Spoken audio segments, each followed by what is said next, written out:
Last and final day of Georgia trip. നമ്മളിപ്പോൾ ഉള്ളത് കുട്ടൈസിയിലാണ്. ഇന്നലെ രാത്രി നമ്മൾ മറ്റേ ചെറിയ ഷോപ്പിംഗ് ഒക്കെ കഴിഞ്ഞിട്ട് നേരെ ചെന്ന് കിടന്നുറങ്ങി. അത് സ്റ്റേ ചെയ്തത് ടിബ്ലിസിയിലായിരുന്നു. ടിബ്ലിസിയിൽ നിന്ന് ഇന്ന് രാവിലെ നേരത്തെ എഴുന്നേറ്റിട്ട് നമ്മൾ കുട്ടൈസിലേക്ക് പോകുന്നു. അപ്പോൾ ഇപ്പം നമ്മളുള്ളത് കുട്ടൈസിയിലാണ്. ഒരു പണി കിട്ടിയത് എന്താണെന്ന് വെച്ചിട്ടുണ്ടെങ്കിൽ, കുട്ടൈസിയിൽ ഇന്നലെ രാത്രി തൊട്ട് നല്ല മഴയാണ്. ഇന്നലെ വരെ നല്ല സണ്ണി വെതറായിരുന്നു. ഇന്ന് രാവിലെ തൊട്ട് കുട്ടൈസിൽ ആക്ച്വലി നല്ല ഹെവി ആയിട്ടുള്ള റെയിനാണ്. അപ്പോൾ നമ്മൾ ബേസിക്കലി എന്താ പറ്റിയെന്ന് വെച്ചിട്ടുണ്ടെങ്കിൽ, ഇന്നത്തെ ദിവസം മുഴുവൻ പ്ലാൻ ചെയ്തിരുന്നത് കുട്ടൈസിലായിരുന്നു. കുട്ടൈസിലെ മറ്റേ കുറച്ച് കേവുകളും കാനിയൻസും പിന്നെ കുറച്ച് നമ്മുടെ കയാക്കും അങ്ങനത്തെ കുറച്ച് പരിപാടികളായിരുന്നു പ്ലാൻ ചെയ്തിരുന്നത്. പക്ഷെ അതൊന്നും ഇനി നടക്കുമെന്ന് എനിക്ക് തോന്നണില്ല. പക്ഷെ എന്നാലും സംഭവങ്ങൾ ഓപ്പണാണ്. നമ്മൾ ആദ്യം ഒന്ന് പ്ലാൻ ചെയ്തായിരുന്നു ടിബ്ലിസിയിൽ തന്നെ സ്റ്റേ ചെയ്തിട്ട് ടിബ്ലിസിയിൽ നമ്മുടെ കേബിൾ കാറും അങ്ങനത്തെ കുറച്ച് സാധനങ്ങൾ എക്സ്പ്ലോർ ചെയ്യാമെന്ന്. പക്ഷെ പിന്നെ വിചാരിച്ചു, പിന്നെ അന്വേഷിച്ച സമയത്ത് ഇവിടെ മഴ കുറവുണ്ടെന്ന് എന്തോ പറഞ്ഞു കഴിഞ്ഞപ്പോഴാണ് ഇങ്ങോട്ട് വന്നത്. പക്ഷെ നമ്മൾ വന്നു കഴിഞ്ഞപ്പോഴാണ് മനസ്സിലായത് it's still raining very heavily അല്ല എന്ന് പറഞ്ഞു കഴിഞ്ഞാൽ അത്യാവശ്യം നല്ല മഴയുണ്ട്, നനയാനുള്ള മഴയുണ്ട്. ഇപ്പം നമ്മളുള്ളത് സെറ്റാപ്ലിയ എന്ന് പറഞ്ഞിട്ടുള്ളൊരു കേവ്സിൻ്റെ ഇവിടെയാണ്. സെറ്റാപ്ലിയ കേവ്സ് ഇത് ടിക്കറ്റഡ്. ഇവിടെ വന്നതിന് ശേഷം എനിക്ക് തോന്നുന്നു ഫസ്റ്റ് ടൈമാണ് ഞങ്ങൾ ടിക്കറ്റഡ് ആയിട്ടുള്ള സാധനം എടുക്കുന്നത്. സെറ്റാപ്ലിയ കേവ്സിൽ ഞങ്ങൾ എല്ലാവരും കൂടി വന്ന് ഇവിടെ എത്തിക്കഴിഞ്ഞപ്പോൾ മഴയുണ്ട്. പക്ഷെ എന്നാലും അത്യാവശ്യം ജാക്കറ്റൊക്കെ ഇട്ടിട്ട് തണുപ്പ് കുറവാണ് എന്തോ ഭാഗ്യത്തിന്. അപ്പോൾ ഇത് എടുത്തതിന് ശേഷം ഇനി ഇവിടെ നിന്ന് വണ്ടിയിൽ കയറിയിട്ട് വേണം പോകാനായിട്ട്. ഇതാണ് ആ കേവ് സ്ട്രക്ചറിൻ്റെ ഇവിടെ കൊടുത്തിട്ടുള്ള പിക്ചേഴ്സ്, ഡീറ്റെയിൽസ് ഇവിടെ കൊടുത്തിട്ടുണ്ട്. ആക്ച്വലി ഞാനത് വായിച്ചിട്ട് മനസ്സിലാവുന്ന രീതിയിലൊക്കെ പറഞ്ഞു തരാൻ, കാണിച്ചു തരാം. ചുറ്റും നോക്കി കഴിഞ്ഞിട്ടുണ്ടെങ്കിൽ അത്യാവശ്യം നല്ല രീതിക്ക് മഴ പെയ്യുന്നുണ്ട്. ഇന്നപ്പോൾ നമ്മൾ കുട്ടൈസിൽ സ്റ്റേ ചെയ്ത് നാളെ രാവിലെ 7:30 എന്തോ ആയിരുന്നു, 9:30 7:30 എങ്ങാണ്ടാണ് ഫ്ലൈറ്റ് തിരിച്ച് അബുദാബിക്കുള്ളത്. അതിൻ്റെ ഇടയ്ക്ക് വേറൊരു ചാലഞ്ച് വന്നത് എന്താണെന്ന് വെച്ചിട്ടുണ്ടെങ്കിൽ, നമുക്ക് വിസയുടെ ഒരു ഇഷ്യൂ വന്നായിരുന്നു. ഞാൻ പറഞ്ഞില്ലേ, അവിടെ വെച്ചിട്ട് വിസ സിംഗിൾ എൻട്രി വിസ ആയിരുന്നു എടുത്തിരുന്നത്. അത് എനിക്കവിടെ ഉപയോഗിക്കേണ്ടി വന്നു എന്ന് പറഞ്ഞായിരുന്നു. ഇപ്പോൾ ഇന്ന് വന്ന ദിവസത്തിൻ്റെ പിറ്റേ ദിവസം ഞങ്ങൾ വിസയ്ക്ക് അപ്ലൈ ചെയ്തായിരുന്നു. പിന്നെ 2 ഹോളിഡേയ്സ് ആയിരുന്നു. ഇന്നാണ് ഫസ്റ്റ് വർക്കിംഗ് ഡേ. എമർജൻസി ആയിട്ട് വിസയ്ക്ക് അപ്ലൈ ചെയ്ത് ഇപ്പോൾ വിസ കിട്ടി. സോ അതിൻ്റെ ഒരു സന്തോഷം കൂടി നമുക്കിപ്പോൾ ഉണ്ട്, വിസ കറക്റ്റ് സമയത്ത് തന്നെ കിട്ടിയതിൽ. അല്ലെങ്കിൽ തിരിച്ച് അബുദാബിക്ക് പോകാൻ പറ്റില്ല. ഇവിടുന്ന് ഇന്ത്യയിലേക്ക് പോകണമെങ്കിൽ ടിക്കറ്റ് റേറ്റ്സ് ഭയങ്കര എക്സ്പെൻസീവ് ആണ്. അപ്പോൾ അബുദാബി ആയിരുന്നു നമ്മുടെ ഓൺലി ഓപ്ഷൻ. പിന്നെ നമ്മുടെ റിട്ടേൺ ടിക്കറ്റ്സ് ഫ്രം അബുദാബി. അപ്പോൾ we had to go to Abu Dhabi any which ways. പക്ഷേ എന്തോ ഭാഗ്യത്തിൽ നമുക്ക് വിസ കിട്ടി. So that is sorted right now. പിന്നെന്താ വിശേഷങ്ങൾ? പിന്നൊന്നുമില്ല. പിന്നെ ഇന്ന് കുറച്ച് ഡൾ ഡേ ആണ്. കാരണം ആകാശമാണെങ്കിലും കുറച്ച് ഡള്ളാണ്, സൂര്യനൊന്നുമില്ല. മഴ പെയ്യുമ്പോൾ അല്ലെങ്കിലും നമ്മൾ മഴ ആസ്വദിക്കാൻ പറ്റുന്ന മൊമെൻറ്റ്സ് ഉണ്ട്. പക്ഷേ ഇങ്ങനെ ട്രാവലൊക്കെ ചെയ്യുന്ന സമയത്ത് പിന്നെ ഡ്രെയിൻസ് ടോട്ടലി ഒരു മൂഡ് കില്ലർ പോലെയാണ് എനിക്ക് ഫീൽ ചെയ്തിട്ടുള്ളത്. കുറച്ച് ഡള്ളാവും. ടോട്ടൽ അറ്റ്മോസ്ഫിയറും നമ്മുടെ മൂഡും വൈബൊക്കെ കുറച്ച് ഡള്ളാവും. അതിൻ്റെ ഒരു ഇഷ്യൂസ് ഉണ്ട്. അപ്പോൾ സെറ്റാപ്ലിയ കേവ്സിലാണ് നമ്മളിപ്പോൾ ഉള്ളത്. ഇനി അതിൻ്റെ അകത്തെത്തിയിട്ട് ബാക്കിയുള്ള വിശേഷങ്ങൾ ഞാൻ കാണിച്ചു തരാം. Okay, by.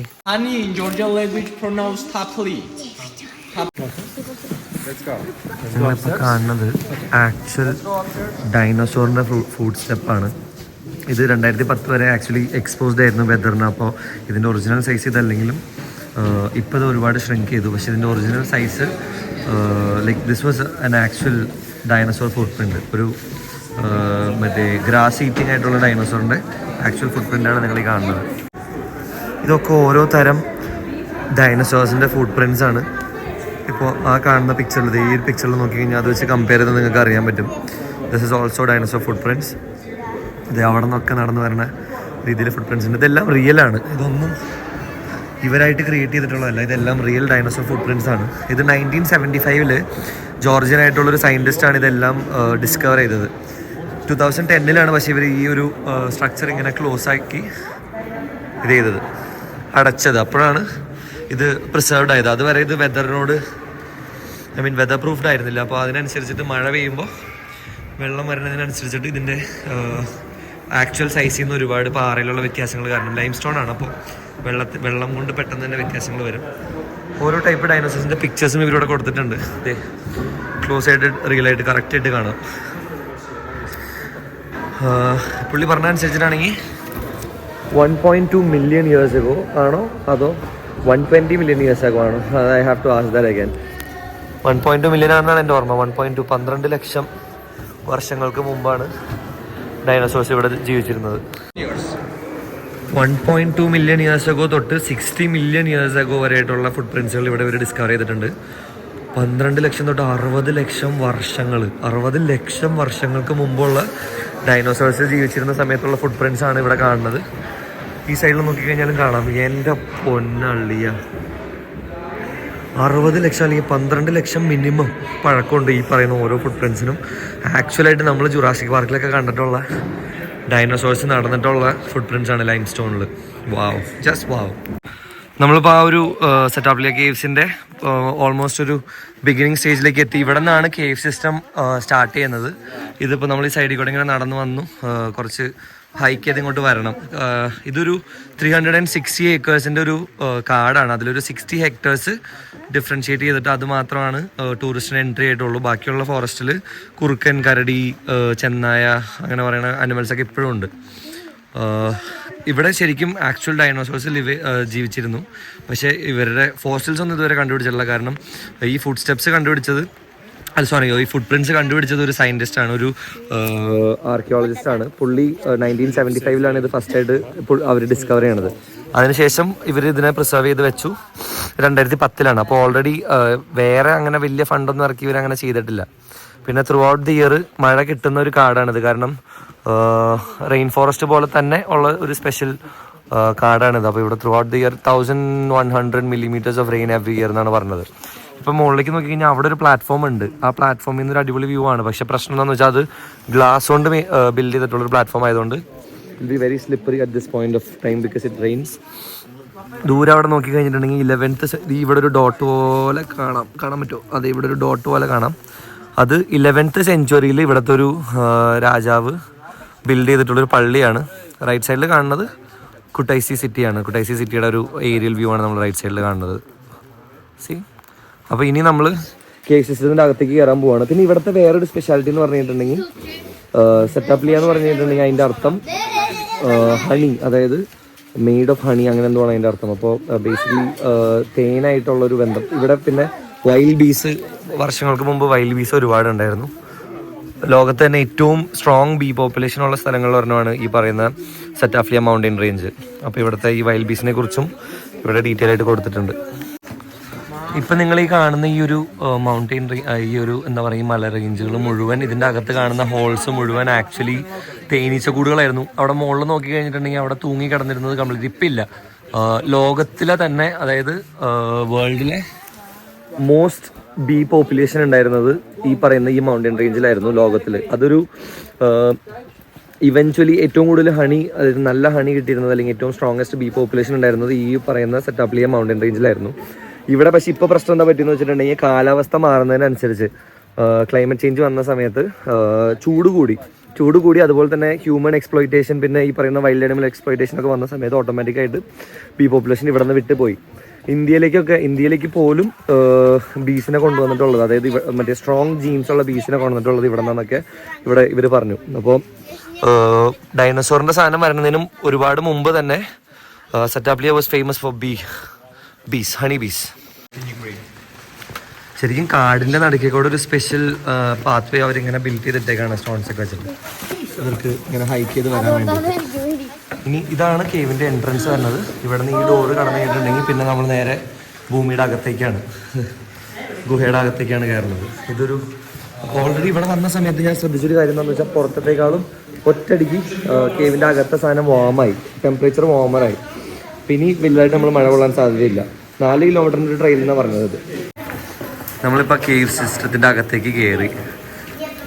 എൻട്രി എടുക്കുമ്പോൾ തന്നെ ഇവിടെ മുകളിൽ നോക്കി കഴിഞ്ഞിട്ടുണ്ടെങ്കിൽ ഇതൊക്കെ ലൈം സ്റ്റോൺ സെഡിമെൻറ്റേഷനാണ് നമുക്ക് കാണാൻ പറ്റുന്നത്. ഇത് ഭൂരിഭാഗവും ലൈം സ്റ്റോൺ. ഇത് നമ്മൾ ചുറ്റും കാണുന്ന പാറകളിൽ ഭൂരിഭാഗം ഉള്ളതും ലൈം സ്റ്റോൺ ആണ്. ആ ഡൈനോസോർ ഫുട് പ്രിൻറ്റ്സ് പോലും ഇവർ കണ്ടുപിടിക്കാൻ കാരണം എന്താണെന്ന് വെച്ചിട്ടുണ്ടെങ്കിൽ ആ ഒരു 1975 ജീവിച്ചിരുന്ന ആ ഒരു ആർക്കിയോളജിസ്റ്റ് ഇവിടെ വന്ന് പുള്ളി പാറ, അതായത് ലൈം സ്റ്റോൺ ചെത്തി അവർ റിസർച്ച് ചെയ്ത് കണ്ടുപിടിച്ച സാധനമാണ്. 5 meters ഓഫ് ലൈം സ്റ്റോണിൻ്റെ അടിയിലായിരുന്നു ഡൈനോസോർ ഫുട് പ്രിൻറ്റ്സ് ഉണ്ടായിരുന്നു. എനിക്ക് വന്ന സമയത്ത് ചെറിയൊരു ഡൗട്ട് ഉണ്ടായിരുന്നു, എങ്ങനെയാണ് ഇത്രയും വർഷം, അതായത് 12 ലക്ഷം അല്ലെങ്കിൽ 60 ലക്ഷം വർഷം എന്നൊക്കെ പറയുന്ന സമയത്ത് that's A very long time. അപ്പോൾ അത്രയും നാൾ ഇത് എങ്ങനെ നിന്നു എന്നുള്ളൊരു ക്വസ്റ്റ്യൻ നമുക്ക് നോർമലി വരാം. പക്ഷേ 1975 ഫസ്റ്റ് ടൈം ഇവർ ചെക്ക് ചെയ്ത് വന്ന സമയത്ത് ഈ പാറയുടെ അടിയിൽ പ്രിസർവ്ഡ് ആയിട്ട് 5 meters ഓഫ് റോക്കിൻ്റെ അടിയിൽ പ്രിസർവ്ഡ് ആയിട്ടാണ് ഇവർക്ക് ഈ ഒരു ഫുട് പ്രിൻറ്റ്സ് കിട്ടിയത്. അതിനുശേഷമാണ് ഇവർ അതിനെ 2010 എന്നാലും എടുത്തു അവർക്കൊരു 10-35 വർഷം അതിനെ പ്രോപ്പർലി കവർ ചെയ്യാനായിട്ട്. അവിടെ ഉണ്ടായിരുന്ന ഭൂരിഭാഗം ഡൈനോസോർ ഭയങ്കര ഹ്യൂജ് ആയിരുന്നു. അതിനുശേഷം ഇവൻച്വലി മഴയും മഞ്ഞും ഒക്കെ കാരണം ഷ്രിങ്ക് ചെയ്തതാണ്. ഇതാണ് ഈ കേവ് സിസ്റ്റത്തിൻ്റെ സ്കീം ഇവിടെ കൊടുത്തിട്ടുണ്ട്. ഇത്രയും ലെങ്ത് ഉണ്ട് ഇതിന്. ഈ കേവ് സിസ്റ്റത്തിന് സ്വന്തമായിട്ടൊരു പുഴയുണ്ട്. അതായത് ഇവിടെ നിന്ന് തുടങ്ങുന്ന ഒരു നദി. ഞാൻ വിചാരിച്ചത് മഴ പെയ്ത് കെട്ടിക്കിടക്കുന്ന വെള്ളം എന്നാണ്, പക്ഷെ മഴ പെയ്ത് കെട്ടിക്കിടക്കുന്ന വെള്ളമല്ല. ഈ കേവ് സിസ്റ്റത്തിൻ്റെ അകത്തുനിന്ന് തുടങ്ങുന്ന ഒരു നദിയാണ് ഈ കാണുന്നത്. ഈ നദി എന്നിട്ട് ലേറ്റർ ഓൺ ഈ കേവിൻ്റെ അകത്തേക്കൂടെ 308 മീറ്റേഴ്സ് 309 മീറ്റേഴ്സാണ് ഈ ഒരു കേവ് സിസ്റ്റത്തിൻ്റെ ലെങ്ത് വരുന്നത്. ഈ നദി ഇവൻച്വലി ഇതിൻ്റെ പുറത്തേക്ക് പോയതിന് ശേഷം വേറൊരു നദിയുമായിട്ട് ജോയിൻ ചെയ്യും. അതായത് നമ്മുടെ കുട്ടൈസിലുള്ള ഒരു നദിയായിട്ട് ജോയിൻ ചെയ്യും. So basically what we are witnessing is the beginning of a river. നമ്മൾ ഒരു പുഴയുടെ ഉത്ഭവസ്ഥാനമാണ് ഇപ്പോൾ കണ്ടുകൊണ്ടിരിക്കുന്നത്. പിന്നെ ഈ മുകളിൽ തൂങ്ങിക്കിടക്കുന്ന ഈ ഓരോ ഇങ്ങനെ നീളത്തിലുള്ള ഒരു ഡ്രോപ്ലെറ്റ് പോലെ ഇങ്ങനെ തൂങ്ങിക്കിടക്കുന്ന ഒരു സാധനമല്ലേ, അത് ഇവിടെ ഉള്ളൊരു ഡെപ്പോസിറ്റാണ്. ഇതൊരു മിനറൽസ് ആണ്. 3 kinds ഓഫ് മിനറൽസ് ആണ് ഇതിൻ്റെ അകത്ത് നമുക്ക് കാണാൻ പറ്റുന്നത്. ഈ ചുറ്റും നോക്കുമ്പോൾ അതിൻ്റെ പുള്ളിയുടെ പേര് പറഞ്ഞത് എനിക്ക് കറക്റ്റായിട്ട് മനസ്സിലായില്ല, പുള്ളി എന്തോ ഉദ്ദേശിച്ചെന്നുള്ളത്. എന്തോ ഡോളോമൈറ്റോ അങ്ങനെ എന്തോ ഒരു മൈറ്റ് എന്നാണ് പറഞ്ഞത്. അപ്പോൾ അത് എന്തെങ്കിലും ലൈം സ്റ്റോണിൻ്റെ തന്നെ ഒരു വെറൈറ്റി ആയിരിക്കണം. അത് ഈ മുകളിൽ തൂങ്ങി കിടക്കുന്ന ഈ സാധനം വെള്ളം ലീക്ക് ചെയ്തിട്ടാണ് വളർന്നു വരുന്നത്. ആ വളർന്നു വരുന്നത് 1 മില്യൺ ഇയേഴ്സിൽ 1 സെൻറ്റിമീറ്ററാണ് അതിൻ്റെ ലെങ്ത് താഴത്തേക്ക് വരുന്നത്. 1 മില്യൺ ഇയേഴ്സിൽ, അതായത് 10 ലക്ഷം വർഷം കൊണ്ട് 1 സെൻറ്റിമീറ്ററാണ് അത് താഴത്തേക്ക് വരുന്നത്. അപ്പോൾ ഇമാജിൻ എത്ര മില്യൺ ഇയേഴ്സാണ് ഇതിൻ്റെ പഴക്കം എന്നുള്ളത്. ഈ കേവ്സ് കണ്ടുപിടിച്ചത് 1925 തന്നെയാണ്. ഇത് റിവർ സിസ്റ്റംസ് താഴത്തേക്ക് നല്ല രീതിയിൽ ഭൂമിയുടെ അടിയിലേക്ക് ചെറിയ വെള്ളച്ചാട്ടങ്ങൾ പോലെ ഇത് വന്നിട്ടുണ്ട്. പിന്നെ ഇതിൻ്റെ അകത്ത് തന്നെ കുറച്ച് കിണറുകളുണ്ട്. ചിലപ്പോൾ അങ്ങനത്തെ ഒരു കിണറായിരിക്കും നമ്മളിപ്പോൾ ഇവിടെ കാണുന്നത്. പിന്നെ അവർ പ്രത്യേകം എടുത്തു പറഞ്ഞൊരു കാര്യമാണ്, കേവ്സിൻ്റെ അകത്ത് ഫോട്ടോഗ്രാഫി വീഡിയോഗ്രാഫി അലൗഡാണ്, പക്ഷേ ഫ്ലാഷ് യൂസ് ചെയ്തതെന്ന് പറയാൻ കാരണം എന്താണെന്ന് വെച്ചാൽ, ഫ്ലാഷ് വെച്ച് കഴിയുമ്പോൾ ഫോട്ടോസിന്തസിസ്, ഇതിൻ്റെ അകത്തുള്ള വേറെ ഓർഗാനിസംസ് ഫോട്ടോസിന്തസിസ് കിട്ടി കഴിയുമ്പോൾ ഗ്രീൻ പ്ലാന്റ്സ് വളരാനുള്ള സാധ്യതയുണ്ട്. ഗ്രീൻ പ്ലാന്റ്സ് വളർന്നു കഴിഞ്ഞിട്ടുണ്ടെങ്കിൽ ഇത് പ്രിസർവ് ചെയ്യുന്ന ഈ കേവ് സിസ്റ്റം, ഇവർ പ്രിസർവ് ചെയ്ത് വെച്ചിട്ടുള്ള ഈ കേവ് സിസ്റ്റം ഭയങ്കരമായിട്ട് ഡിറ്റീരിയറേറ്റ് ചെയ്യാനായിട്ടുള്ള സാധ്യതകളുണ്ട്. അതുകൊണ്ടാണ് ഇവർ ഫ്ലാഷ് ഫോട്ടോഗ്രാഫി അല്ലെങ്കിൽ ഫ്ലാഷ് ഉപയോഗിക്കരുതെന്ന് പറയുന്നത്. മാഗ്നിഫിസൻ്റ് ആണ് ആക്ച്വലി. ഞാനിപ്പോൾ നടന്നുകൊണ്ടിരിക്കുന്ന ഈ കേവ്സ്, അതായത് അല്ലെങ്കിൽ ഇപ്പം ഞാനുള്ള ഈ സ്ഥലം ഡൈനോസോഴ്സ് ഉണ്ടായിരുന്നതിനേക്കാളും മുമ്പുണ്ട്. അതായത് ഡൈനോസോഴ്സ് ഉണ്ടായതിൻ്റെ കുറച്ച് വർഷം കഴിഞ്ഞപ്പോൾ തൊട്ടുണ്ട്. അതായത് 35 മില്യൺ ഇയേഴ്സ് ഓൾഡാണ്. 35 ലക്ഷം 3.5 കോടി. 35 മില്യൺ എന്ന് പറയുമ്പോൾ 3.5 കോടി വർഷങ്ങളുള്ള ഒരു കേവ് സിസ്റ്റത്തിൻ്റെ അകത്തേക്കൂടെയാണ് നമ്മളിപ്പോൾ ട്രാവൽ ചെയ്യണത്. ഓ മൈ ഗോഡ്, ഞാനിവിടെ വന്ന സമയത്ത് എനിക്ക് എക്സ്പെക്റ്റേഷൻസ് ഭയങ്കര ലോ ആയിരുന്നു. കാരണം നമ്മൾ നാട്ടിലെ കേവ്സൊക്കെ വെച്ചിട്ടാണ് കമ്പയർ ചെയ്യണം ഞാൻ കണ്ടിട്ടുള്ള. പക്ഷെ ആ കേവ്സ് വെച്ച് കമ്പയർ ചെയ്യാനായിട്ട് ഇതിനെ പറ്റില്ല. കാരണം 35 കോടി വർഷം മുമ്പുള്ള ഒരു സാധനത്തിൻ്റെ അകത്തേക്കൂടെയാണ് നമ്മൾ പോകുന്നത്. ഇതിൻ്റെ മുകളിലുള്ള ഇതെല്ലാം 1 സെൻറ്റിമീറ്റർ വെച്ചിട്ട് വളർന്ന് വന്നിട്ടുള്ളതാണ്. അപ്പോൾ imagine how all of these are millions of years old. ഇപ്പോൾ ഒരു 10 സെൻറ്റിമീറ്റർ ആണെങ്കിൽ 10 മില്യൺ വർഷങ്ങൾ കൊണ്ടാണ്, അതായത് 1 കോടി വർഷം എടുത്തിട്ടാണ് അത് അത്രയും വളരണതെന്നാണ് അതിൻ്റെ അർത്ഥം. ഇതിൻ്റെ അകത്ത് താഴെക്കൂടെ മുഴുവൻ വെള്ളം ഒഴുകുന്നുണ്ട്. അത് പല ഏരിയയിലും കാണാൻ പറ്റും. പിന്നെ ഇങ്ങനെ ഭയങ്കര ബ്യൂട്ടിഫുൾ ആയിട്ടുള്ള കേവ് ഏരിയാസ് ഉണ്ട്. വെള്ളം ഒഴുകുന്ന ഒച്ച എനിക്ക് തോന്നുന്നു നിങ്ങൾക്ക് ത്രൂ ഔട്ട് ഈ വ്ളോഗിൽ ഈ ഒരു ഏരിയയിൽ മൊത്തം വെള്ളം ഒഴുകുന്ന ഒച്ച കേൾക്കാൻ പറ്റും. കാരണം ഞാൻ മൈക്ക് യൂസ് ചെയ്യണില്ല.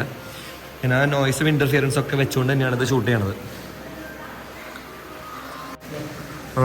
3 മെയിൻ മിനറൽസ് ആണ്. സ്റ്റലക്ടൈറ്റ്, സ്റ്റലക്മൈറ്റ്, പിന്നെ എന്തോ ഒരു സാധനം കൂടി പുള്ളി പറഞ്ഞാൽ എനിക്ക് കറക്റ്റായിട്ട് മനസ്സിലായില്ല. ഈ സ്റ്റലക്മൈറ്റ് അങ്ങനത്തെ സാധനങ്ങളാണ് ഈ ഹാൻഡ്സ് ജോയിൻ ചെയ്ത് വരുന്നത്. പിന്നെ ഇതിൻ്റെ അകത്ത് ഏറ്റവും കൂടുതലുള്ളത് കാൽഷ്യം, സൾഫർ അങ്ങനത്തെ മിനറൽസ് ആണ്. അതുകൊണ്ട് തന്നെ ഇതിൻ്റെ അകത്തെ temperature through out the year, അതായത് പുറത്ത് എത്ര മഞ്ഞുണ്ടെങ്കിലും ത്രൂ ഔട്ട് ദി ഇയർ ഈ കേവ് സിസ്റ്റത്തിൻ്റെ അകത്തുള്ള ടെമ്പറേച്ചർ 14 ഡിഗ്രി സെൽഷ്യസ് ആയിരിക്കും. ഭയങ്കര കൂളായിട്ടുള്ളൊരു ടെമ്പറേച്ചർ ആയിരിക്കും. പിന്നെ വേറൊരു എടുത്തു പറയേണ്ട കാര്യം എന്താണെന്ന് വെച്ചിട്ടുണ്ടെങ്കിൽ, ഇതിൻ്റെ അകത്ത് ആവശ്യത്തിലധികം ഓക്സിജൻ ഉണ്ട്. ഈ കാൽഷ്യം ഉള്ളതുകൊണ്ട് തന്നെ ഓക്സിജൻ കണ്ടന്റ് 92% മുകളിലാണ്. So it's more than enough for human beings. ഇതാണ്. All right. ഇത് ഒരു ഹൃദയത്തിൻ്റെ ഷേപ്പിൽ അല്ലെങ്കിൽ ഒരു ഹാർട്ടിൻ്റെ ഷേപ്പിലുള്ള ഒരു സ്റ്റോൺ സംഭവമാണ്. ബേസിക്കലി ദ തിങ് ഈസ്, ഇതൊരു വിഷ് വാൾ എന്ന് ഇവർ പറയുന്നുണ്ട്. കാരണം ഇവിടെ തൊട്ട് പ്രാർത്ഥിച്ച് കഴിഞ്ഞിട്ടുണ്ടെങ്കിൽ ആ സാധനങ്ങൾ, ആ വിഷ് സാധാരണ നടക്കും എന്നാണ് ഇവരുടെ വിശ്വാസം. അതുകൊണ്ട് തന്നെ ഇവിടെ താഴെ വെള്ളത്തിൽ നോക്കി കഴിഞ്ഞിട്ടുണ്ടെങ്കിൽ കുറേ കോയിൻസും ആളുകൾ മറ്റേ ചെറിയ ചെറിയ പെന്നീസൊക്കെ ഇവിടെ കൊണ്ടിട്ടിട്ടുണ്ട്. എന്നിട്ട് ഇതിൽ തൊട്ട് അവർ ആഗ്രഹിക്കുന്ന സാധനം നടക്കുമെന്നാണ് ഇവരുടെ ഒരു വിശ്വാസം. മുകളിൽ നിന്ന് ഇങ്ങനെ വെള്ളം ഒഴുകിയാതെ ഓൾമോസ്റ്റ് ആ പാറ ഇങ്ങനെ വന്ന് തൊടുന്ന ഒരു ലെവലിലേക്ക് എത്തിയിട്ടുണ്ട്. ഇത് ഈ കേവിൻ്റെ അകത്തുള്ളതിൽ one of the most important ആയിട്ടുള്ളൊരു പാർട്ടാണ്. മറ്റേ നമ്മുടെ ഹൃദയത്തിൻ്റെ വാൽവുകളും പിന്നെ ഹൃദയത്തിൻ്റെ ഷേപ്പും അനുസരിച്ചിട്ടാണ് ഈ റോക്ക്. ഇതിൽ തൊട്ട് പ്രാർത്ഥിച്ച് കഴിഞ്ഞിട്ടുണ്ടെങ്കിൽ ആ വിഷ് നടക്കുന്നതാണ് പറയണേ. അപ്പോൾ ഞാൻ എന്തായാലും തൊട്ടിട്ട് എൻ്റെ ഒരു വിഷ് ഞാൻ പ്രാർത്ഥിക്കാം.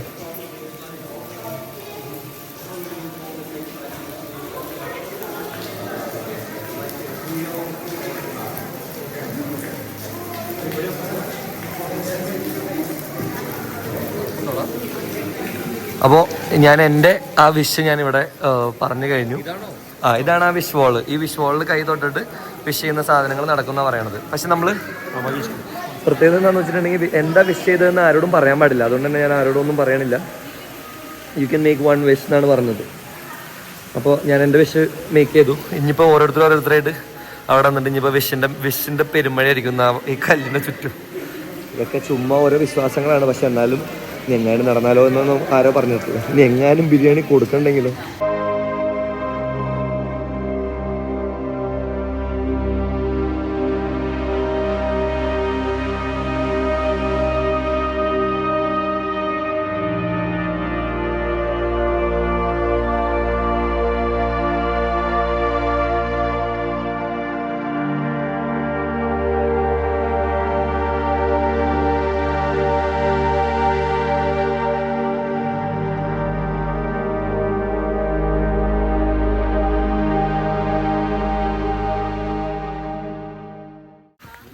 നമ്മൾ കേവ്സിൻ്റെ അകത്തേക്ക് കയറിയ സമയത്ത് പുറത്ത് നല്ല മഴയായിരുന്നെങ്കിൽ കേവ്സിൻ്റെ പുറത്തേക്ക് എത്തിക്കഴിഞ്ഞപ്പോൾ അത് നല്ല മഞ്ഞെന്ന് പറഞ്ഞിട്ടുണ്ടെങ്കിൽ പ്രോപ്പറായിട്ട് ആ ഒരു ഹെവി ആയിട്ടുള്ള ആ ഒരു സ്നോ അല്ല. അതായത് താഴെ വീഴുമ്പോൾ മഞ്ഞ് പോലെയല്ല, ചെറിയൊരു വെള്ളത്തുള്ളി പോലെ. ഞാൻ കാണിച്ചു തരാം. അതെ, പ്രോപ്പർ നമ്മൾ അവിടെ കാണുന്ന പോലത്തെ ഭയങ്കര ഹെവി സ്നോ അല്ല, പക്ഷെ എന്നാലും മഞ്ഞ് തന്നെയാണ്. എൻ്റെ ജാക്കറ്റ് ഞാൻ വെതർ പ്രൂഫാണ്, മറ്റേ വാട്ടർ പ്രൂഫാണെന്നൊക്കെ വിചാരിച്ചിട്ട് വാട്ടർ പ്രൂഫ് അല്ല, ഒരു തേങ്ങയല്ല, നല്ല മുഴുവനായിട്ട് നനഞ്ഞു. പിന്നെ ഈ സൈഡിൽ നോക്കി കഴിഞ്ഞിട്ടുണ്ടെങ്കിൽ കേവ്സ് ഇറങ്ങി വരുന്ന സമയത്ത് പിള്ളേരെ പറ്റിക്കാൻ വേണ്ടിയിട്ടുള്ളൊരു പരിപാടിയുണ്ട്. ഇവിടെ ഡൈനോസോർ പാർക്ക് എന്ന് പറഞ്ഞിട്ട് ഇവർ റിയൽ ജുറാസിക് പാർക്ക് എന്നാണ് ഈ പാർക്കിൻ്റെ പേര്. നോക്കിക്കഴിഞ്ഞാൽ കുറേ ഡൈനോസോഴ്സിൻ്റെ കുറേ പ്രതിമകൾ ഉണ്ടാക്കി വെച്ചിട്ടുണ്ട്. ഇപ്പോൾ ഇവിടെ ആക്ച്വലി സീസൺ അല്ലാത്തതുകൊണ്ട് ഒട്ടും തിരക്കില്ല.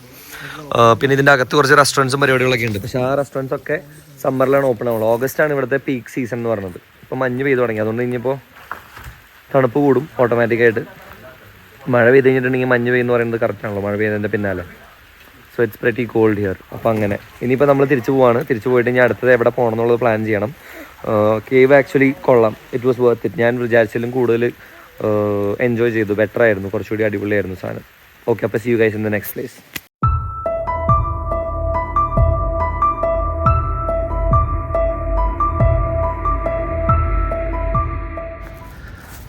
നമ്മളിപ്പോൾ ഉള്ളത് മാട്ട്വെല്ലി കാനിയനിലാണ്. ഞാൻ നടന്നിട്ട് കുറച്ച് കിതച്ച് ക്ഷീണിച്ച് നിൽക്കുക. ഇതാണ് മാട്ട്വെല്ലി കാനിയൻ്റെ എൻട്രി. ഇതും ഒരു ടിക്കറ്റഡ് പരിപാടിയാണ്. ഇതിപ്പോൾ ഓഫ് സീസൺ ആയതുകൊണ്ടും നല്ല മഴ ആയതുകൊണ്ട് ഇവിടെ ഒട്ടും ആൾക്കാരും ഇല്ല. അതുപോലെ തന്നെ ആക്ടിവിറ്റീസ് ഒന്നും തന്നെ ഇല്ല. എൻ്റെ അമ്മയ്ക്ക് കിതച്ച് വയ്യാണ്ടായി. ഓക്കെ, അകത്ത് കയറിയിട്ട് ബാക്കിയുള്ള കാണിച്ചു തരാം. Bye bye.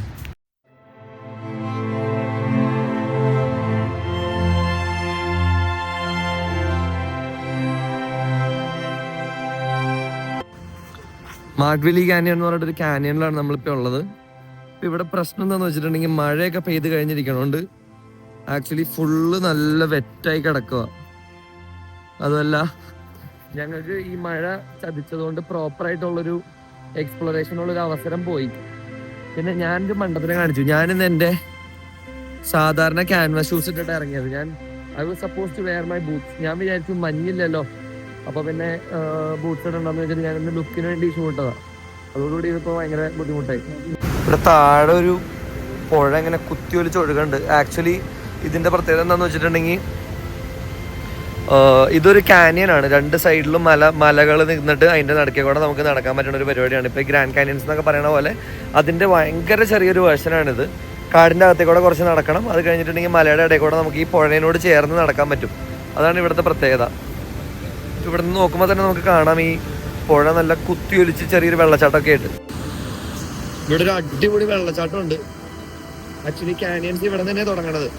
നോർമലി ഇവിടെ ഇത്രയും വെള്ളം ഉണ്ടാവാറില്ല. അതുമല്ല നല്ല തെളിഞ്ഞ ബ്ലൂ കളറിലുള്ള വെള്ളമാണ് ഉണ്ടാവാറ്. പക്ഷെ ഇപ്പോഴത്തെ പ്രശ്നം എന്താണെന്ന് വെച്ചിട്ടുണ്ടെങ്കിൽ മഴ പെയ്ത് നല്ല കുത്തി ഒലിച്ച് നിൽക്കുന്നതുകൊണ്ട് വെള്ളം ഹെവി ആയിട്ടാണ് വെള്ളം ഒഴുകണത്. അതുപോലെ തന്നെ വെള്ളച്ചാട്ടത്തിന്റെ പവറും ഭയങ്കര പവറിലാണ് ഒഴുകണത്.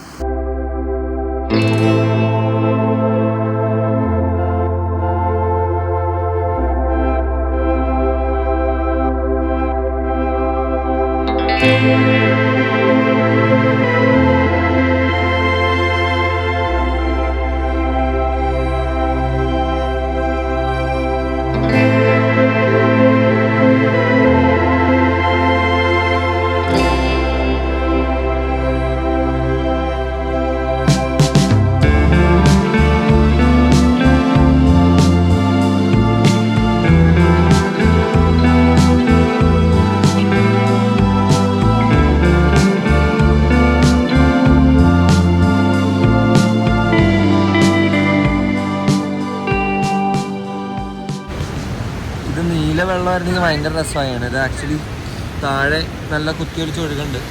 പിന്നെ ചുറ്റും ഭയങ്കര ബ്യൂട്ടിഫുൾ ആയിട്ടുള്ള കാടാണ്.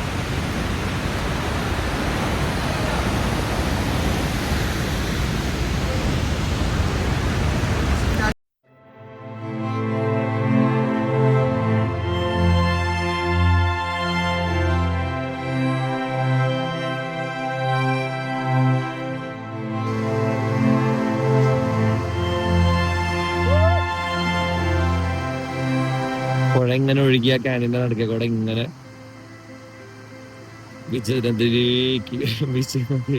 ഇങ്ങനെ ഒഴുകി ഒഴുകി പോകും. വെള്ളം ആക്ച്വലി കലങ്ങി ഒഴുകണതുകൊണ്ട് നമുക്ക് ആ ഒരു പ്രോപ്പർ എഫക്റ്റ് കിട്ടില്ല. പക്ഷെ ആക്ച്വലി നല്ല ഓപ്പൺ സണ്ണും അതുപോലെ തന്നെ ആ ഒരു ബ്ലൂ വെള്ളമാണെങ്കിൽ I can imagine how beautiful this would look. പക്ഷെ കുഴപ്പമില്ല, ദാറ്റ്സ് ഫൈൻ.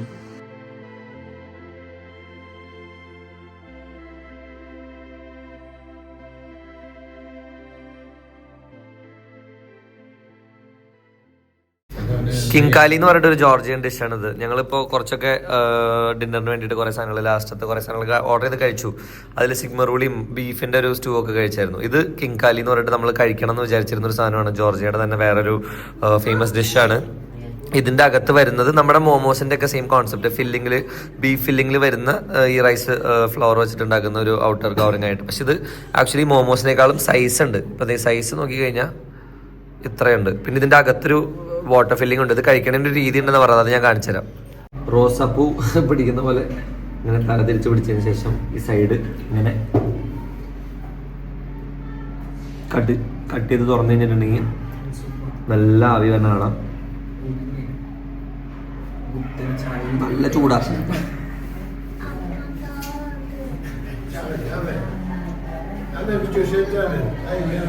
ഒന്നും പറ്റില്ല. അയ്യോ ഇതില്ല, ഞാൻ ഇതിൽ ഒഴിച്ച് കാണിച്ചത് അതെനിക്ക് കുറച്ചുകൂടി എൻ്റെ ആരോഗ്യത്തിന് നല്ലത്. ആ ഓക്കെ, അതെ.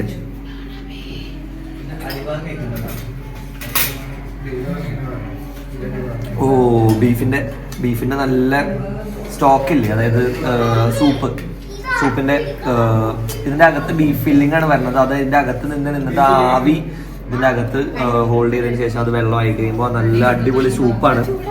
Actually it's very tasty. ഇതിന്റെ ഔട്ടർ കവറിംഗ് ആണെങ്കിലും നല്ല സോഫ്റ്റ് ആയിട്ടുള്ള ഒരു ഷെല്ലാണ് ഇതിന് വരുന്നത്. ഇത് കൊള്ളാം. അപ്പൊ ഇത്രയൊക്കെ ഉള്ളൂ. ഇതാണ് നമ്മുടെ ജോർജിയൻ ട്രിപ്പിന്റെ ഏറ്റവും അവസാനത്തെ ക്ലിപ്പ്. ഇത് കഴിഞ്ഞിട്ടുണ്ടെങ്കിൽ ഞാൻ പരിപാടി അവസാനിപ്പിക്കുകയാണ്. Last day, last moment, V having the last dinner at Georgia. ഇത്രയും ദിവസം നമ്മൾ കുറെ എന്താ പറയുക, ട്രാവലൊക്കെ ചെയ്തു, വീഡിയോസ് ഒക്കെ കണ്ടു, പല സ്ഥലങ്ങളും കണ്ടു. അതിനിപ്പോൾ ലാസ്റ്റ് മൊമെന്റിൽ ഇനിയിപ്പോൾ എനിക്ക് ഇത്ര പറയുന്നുള്ളൂ. Thank you so much for watching. I hope you guys enjoyed it. വ്ളോഗിൽ കുറച്ച് ഡ്രോൺ ഷോട്ട്സും അങ്ങനത്തെ കാര്യങ്ങളൊക്കെ പുതിയതായിട്ട് ആഡ് ചെയ്തിട്ടുണ്ട്. അതൊക്കെ ഇഷ്ടപ്പെട്ടു എന്ന് വിചാരിക്കണം. അപ്പോൾ thank you so much for watching. നമ്മൾ എല്ലായ്പ്പോഴും പറയാറുള്ള പോലെ ലൈക്ക്, ഷെയർ, സബ്സ്ക്രൈബ്, പിന്നെ ബെല്ലൈക്കൺ കൂടി അമർത്തിക്കോ. Good night. അങ്ങനെ നമ്മൾ ജോർജിയനോട് വിട പറയുകയാണ്. ഇതായിരുന്നു നമ്മുടെ ഡ്രൈവർ ചേട്ടൻ.